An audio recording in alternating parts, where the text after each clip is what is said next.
Bonjour à tous, je suis Manon Paul Traversaz et je vous souhaite la bienvenue dans notre exploration mensuelle de la botanique nippone. Pour notre épisode de juin, je vous invite à découvrir une fleur emblématique des jardins japonais, les iris. Aussi appelées Hana Shobu en japonais, elles appartiennent à la famille des Iridacées. Ces plantes herbacées sont connues pour leur beauté éclatante et leurs pétales délicats. Les iris aiment les sols humides, ce qui les rend parfaits pour orner les berges des étangs et des rivières. 4 espèces se côtoient dans les jardins japonais. Les ayame, les kakitsubata, les hana shobu, qui sont les plus répandus, et les chaga, les iris frangés.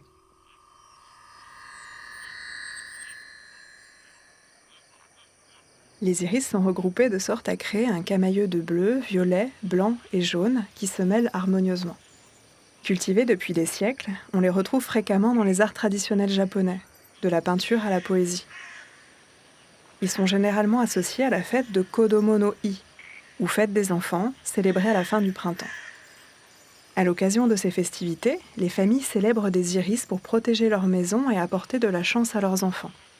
L'iris est aussi considéré comme symbole de loyauté et de fidélité dans l'adversité.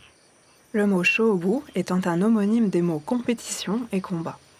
Pour compléter cet imaginaire guerrier, les feuilles d'iris, très allongées et rigides, rappellent la forme du sabre katana, figure emblématique de force et de combativité.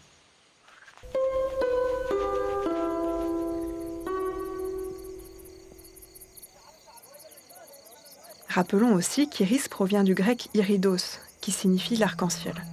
Une dénomination qui rappelle que ces fleurs aiment jouer à cache-cache entre les rayons du soleil. Dans la mythologie grecque, Iris était une messagère divine, représentée comme une figure élégante, avec un arc-en-ciel en écharpe. Une identité subtile qui rappelle l'iris japonais, avec ses fleurs fragiles mais colorées, qui évoluent au fil des journées.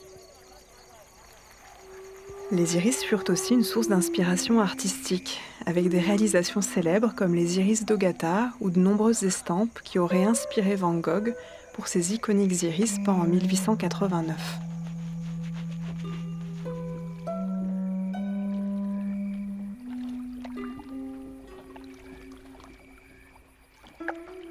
Les fleurs d'iris sont définitivement liées à l'élément eau.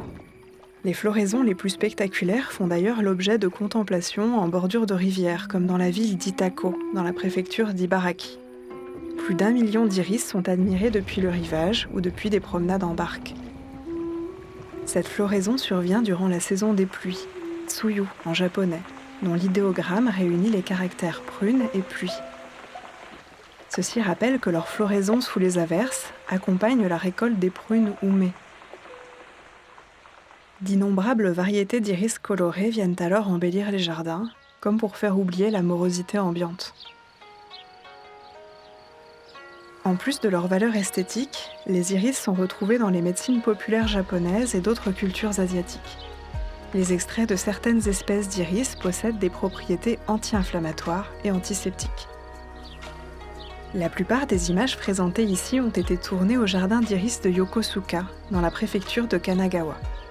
Le jardin est connu comme étant l'un des plus fameux pour les iris, avec plus de 400 variétés pour un total de 140 000 exposés. De nombreuses variétés uniques y fleurissent, dont l'iris d'Edo, cultivé historiquement dans l'actuel Tokyo.